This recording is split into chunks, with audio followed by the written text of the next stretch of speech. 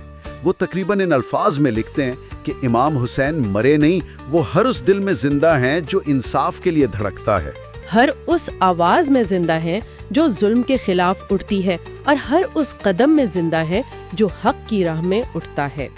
وہ اس وقت کھڑے ہوئے جب سب بیٹھ گئے تھے، اس وقت بولے جب زبانیں بند تھیں، اور اللہ کی راہ میں اپنا سب کچھ دے کر انسانیت کو سرفراز کر دیا۔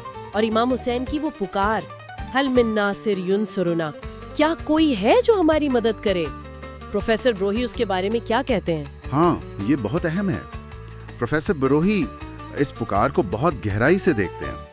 وہ لکھتے ہیں کہ یہ صرف میدان جنگ میں مدد مانگنا نہیں تھا، نہیں، یہ ہر دور کے انسان کے ضمیر سے ایک سوال تھا۔ یہ حق کے لیے، اللہ کے دین کی مدد کے لیے ایک ہمیشہ رہنے والی پکار ہے۔ بروہی کے مطابق یہ آواز آج بھی ہر اس جگہ گونج رہی ہے جہاں انصاف نہیں ہے، جہاں سچ کو دبایا جا رہا ہے، جہاں یزیدیت کسی نہ کسی شکل میں موجود ہے۔ یہ ہر انسان کو سوچنے پر مجبور کرتی ہے کہ وہ اس پکار کا جواب دیتا ہے یا نہیں۔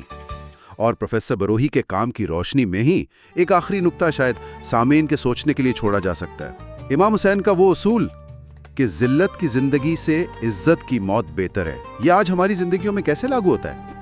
خاص طور پر جب ہمیں روزمرہ میں اپنے کام کی جگہ پر یا معاشرے میں ایسے حالات ملے جہاں شاید جان کا خطرہ نہ ہو لیکن ہم پر دباؤ ہو کہ ہم اپنے اصول چھوڑ دیں، سچائی سے منہ موڑ لیں، اپنی اخلاقی سالمیت پر سمجھوتا کر لیں۔ ان جدید کربلاؤں میں ہم حسینی کردار کیسے ادا کر سکتے ہیں؟ یہ سوال ہمیں اس عظیم تاریخی واقعے کو اپنی ذاتی زندگی سے جوڑنے میں مدد دے سکتا ہے۔